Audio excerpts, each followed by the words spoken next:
Chào tất cả các bạn, mình là Hà Sirius. Báo sư tử hay sư tử núi là tên gọi để chỉ một loài mèo lớn trong họ nhà mèo. Dù được xem là một trong số 7 loài mèo lớn nhưng nó lại không thể gầm giống như báo Gepa và báo tuyết. Hãy cùng mình khám phá con vật này nhé. Bộ lông của loài báo sư tử có nhiều màu khác nhau. Thật thú vị khi quan sát từng chi tiết trên bộ lông của báo sư tử và chúng ta có thể nhìn thấy những màu sắc khác nhau. Bộ lông của báo sư tử thay đổi từ màu đỏ nhạt đến màu nâu xám. Tất cả những con báo sư tử đều có bộ lông nhạt ở mặt dưới và mõm. Đầu đuôi có màu đen cũng như những đốm đen trên mặt và tai. Khi những chú báo sư tử con được sinh ra, chúng thường được phủ bởi những đốm đen, giúp chúng ngụy trang để có thể hòa nhập với môi trường sống. Điều này kéo dài trong khoảng 6 tháng. Báo sư tử có thể nhảy lên tới độ cao 6 mét. Loài mèo lớn này có khả năng khinh công tuyệt đỉnh. Báo sư tử có thể nhảy lên không trung tới độ cao ấn tượng là 6 mét. Một cú vồ khi chúng săn mồi cũng gây ấn tượng không kém. Báo sư tử có thể vồ con mồi ở khoảng cách từ 6 mét đến 12 mét tính từ vị trí đứng của chúng. Chúng là những vận động viên chạy nước rút đáng kinh ngạc. Một điều thú vị khác về báo sư tử là khả năng chạy nước rút của chúng. Một chú báo sư tử có thể chạy với tốc độ tối đa từ 64 đến 80 km/h. Chúng nhanh nhẹn trong cả chạy nhảy và chạy nước rút vì có bàn chân lớn. Xét theo tỷ lệ, chúng có chân sau lớn nhất trong số các loài mèo hoang dã. Trên thực tế, chân sau của loài vật này lớn hơn đáng kể so với chân trước. Do đó, vận động viên báo sư tử sẽ chọn thi đấu ở bộ môn chạy nước rút chứ nhất quyết không chọn nội dung đường dài. Báo sư tử giấu và tích trữ thức ăn của mình. Sau khi giết con mồi xong, báo sư tử sẽ giấu xác, thường dùng nhành cây và lá cây che lại để làm nơi lưu trữ thức ăn. Nó sẽ quay trở lại sau đó vài ngày để ăn tiếp. Những chú báo sư tử con có đôi mắt màu xanh lam. Báo sư tử con bị mù bẩm sinh, chúng nhắm mắt giống như mèo con trong nhà. Vào khoảng 2 tuần tuổi, báo con có thể mở mắt và để lộ tròng đen sáng màu lam. Mất khoảng 16 tháng để đôi mắt của chúng mới trở thành màu vàng xanh giống với con trưởng thành. Sư tử núi là loài động vật sống đơn độc và kín tiếng.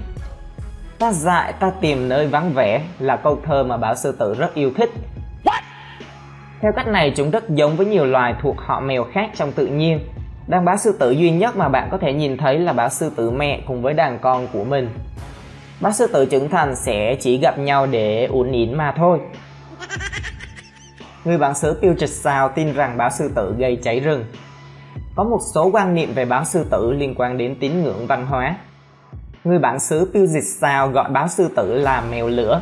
Họ tin rằng những con báo sư tử sẽ mang lửa từ dãy Olympic đến núi Rainier vào mỗi mùa thu và bắt đầu gây cháy rừng trên đường đi của chúng. Mình nghĩ rằng có lẽ họ đã xem Pokemon quá nhiều chăng? Huyền thoại về con báo sư tử màu đen. Một trong những sự thật gây tranh cãi nhất về loài báo sư tử là cuộc tranh luận về sự tồn tại của báo sư tử đen. Mặc dù có một số bằng chứng trong giai thoại lịch sử, nhưng các nhà khoa học và động vật học khẳng định rằng trên thực tế không có con báo sư tử nào màu đen cả. Trên thực tế, người ta vẫn chưa ghi nhận được trường hợp nào về một con báo sư tử màu đen.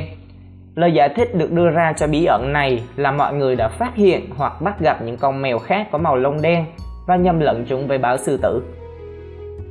Báo sư tử đạt một kỷ lục Guinness thế giới.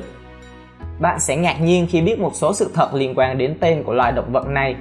Trên thực tế, báo sư tử giữ kỷ lục Guinness thế giới về loài động vật có số lượng tên nhiều nhất. Quá là một ông vua danh hiệu, chúa tể nhiều tên, chiến thần ngôn ngữ, kẻ mà ai cũng biết là ai. Có hơn 40 cái tên dành cho báo sư tử chỉ xét trong tiếng Anh. Những cái tên này bao gồm Cougar, Puma, Mountain Lion, Panther, Mountain Cat, Deer Tiger và Catamount. Loài báo sư tử sẽ được gọi bằng những cái tên khác nhau tùy theo vùng miền. Tuy nhiên, điều quan trọng mà mọi người cần nhớ đó là báo sư tử hoàn toàn không phải là mèo rừng, linh miêu, báo hoa mai, báo Gepa hoặc là báo đốm. Báo sư tử trưởng thành có một vài kẻ thù, đặc biệt là con người. Báo sư tử trưởng thành không phải là kẻ săn mồi đỉnh cao trong suốt phạm vi của nó. Chúng thường xuyên phải cạnh tranh thức ăn với những kẻ săn mồi khác. Ở phía bắc phạm vi của báo sư tử, chúng phải cạnh tranh với sói xám và gấu xám. Báo sư tử ở Florida phải cạnh tranh với cá sấu mõm ngắn Mỹ. Về phía nam trong phạm vi lãnh thổ, chúng phải cạnh tranh với một loài mèo lớn hơn mình là báo đốm Mỹ. Dù rất hiếm khi bị giết nhưng báo sư tử thường phải nhường lại con mồi cho những gã hàng xóm đáng ghét này. Kích thước của báo sư tử phụ thuộc vào vĩ độ vị trí của chúng. Một trong những sự thật thú vị nhất về báo sư tử là kích thước của chúng phụ thuộc vào nơi chúng được tìm thấy trên lục địa. Vĩ độ môi trường sống của báo sư tử là yếu tố quan trọng nhất trong việc xác định kích thước của chúng. Những con báo sư tử được tìm thấy gần đường xích đạo thường nhỏ hơn và kích thước sẽ ngày càng tăng về phía hai cực Bắc và Nam. Báo sư tử không thể gầm. Khi tưởng tượng về một loài mèo lớn, bạn thường nghĩ đến một con sư tử đang gầm. Tuy nhiên, báo sư tử không có khả năng gầm. Thay vào đó, những con mèo hung dữ này thực sự kêu giống với mèo nhà được thuần hóa thông thường. Thật kỳ lạ, tiếng hét, tiếng rít, tiếng ré và thậm chí cả huýt sáo cũng được nghe thấy ở loài báo sư tử. Sống trong các hệ sinh thái khác nhau từ núi, sa mạc đến gần biển. Phạm vi hình thành của loài báo sư tử gồm miền Tây Bắc Mỹ, một vùng nhỏ ở Florida và hầu hết Nam Mỹ.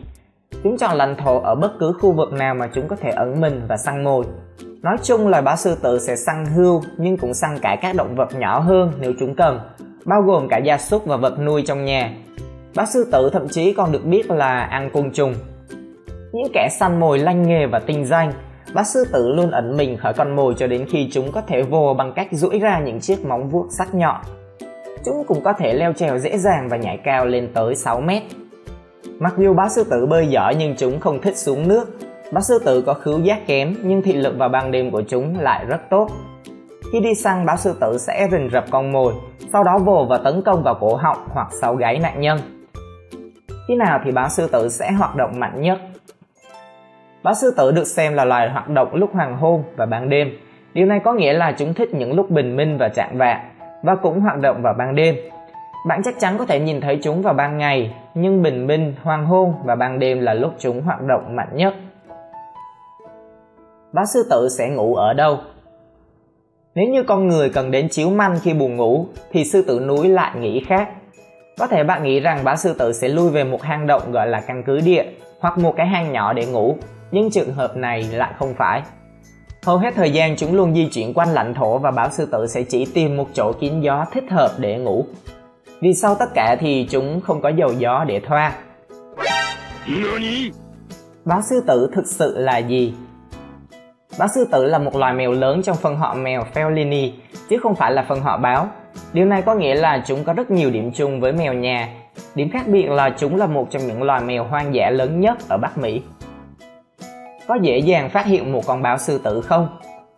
Rất hiếm khi nhìn thấy và còn hiếm hơn nếu trông thấy chúng vào ban ngày. Báo sư tử là loài động vật sống ẩn dật. Bằng mọi cách chúng sẽ tránh tiếp xúc với con người, trừ khi có ai đó xâm phạm lãnh thổ của chúng. Sư tử núi có chia sẻ con mồi không? Một trong những phát hiện trong nghiên cứu hành vi là báo sư tử đôi khi sẽ chia sẻ con mồi với nhau. Chúng hình thành những đàn nhỏ dựa trên lãnh thổ mà những con được thống trị tạo ra và cho phép bàn tán rôm rả cũng như thưởng thức con mồi mới săn gần đây. Tương tự như việc mời người hàng xóm của mình đi nhậu cùng, một truyền thống tốt đẹp của dân tộc. Sư tử núi không săn nhiều. Nhờ có đôi chân khỏe và bàn chân lớn, báo sư tử có thể hạ gục những con mồi khá lớn như nai sừng xám, hươu hoặc thậm chí là nai sừng tấm Bắc Mỹ. Những con mồi như thế giúp chúng ăn được trong vài ngày hoặc thậm chí là vài tuần. Chúng sẽ giấu xác đi và quay lại đó bất cứ khi nào chúng đói. Điều đó có nghĩa là chúng không cần phải đi săn hàng ngày, thậm chí là hàng tuần. Mối đe dọa lớn nhất của loài báo sư tử là gì? Mối đe dọa của báo sư tử chủ yếu là bị mất môi trường sống và sự phân mảnh môi trường sống, dẫn đến hệ sinh thái của chúng bị suy giảm. Hoạt động săn bắn của con người cũng là một mối đe dọa lớn vì nó dẫn đến sự cạn kiệt thức ăn. Đặc biệt ở Florida, các tuyến đường cao tốc cũng gây ra mối đe dọa lớn cho báo sư tử. Nhiều vụ tai nạn nghiêm trọng đã được báo cáo hàng năm. Báo sư tử là linh vật của các tập đoàn thể thao. Rất nhiều đội thể thao Bắc Mỹ đã hoặc đang sử dụng sư tử núi làm linh vật và đôi khi còn xuất hiện trong logo của họ. Tuy nhiên, nó không chỉ dành riêng cho loài báo sư tử, mà báo hoa mai và báo đốm cũng là những con mèo lớn phổ biến đại diện cho các đội thể thao. Ví dụ về một đội sử dụng báo sư tử Florida trong biểu trưng của họ là Florida Panthers.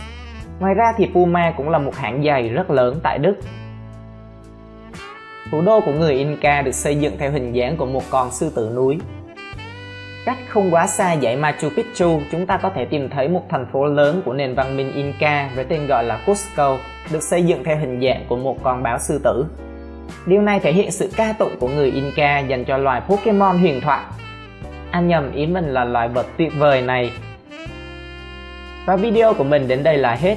Cảm ơn các bạn đã quan tâm theo dõi. Đừng quên bấm đăng ký nếu bạn chưa. Xin chào và hẹn gặp lại.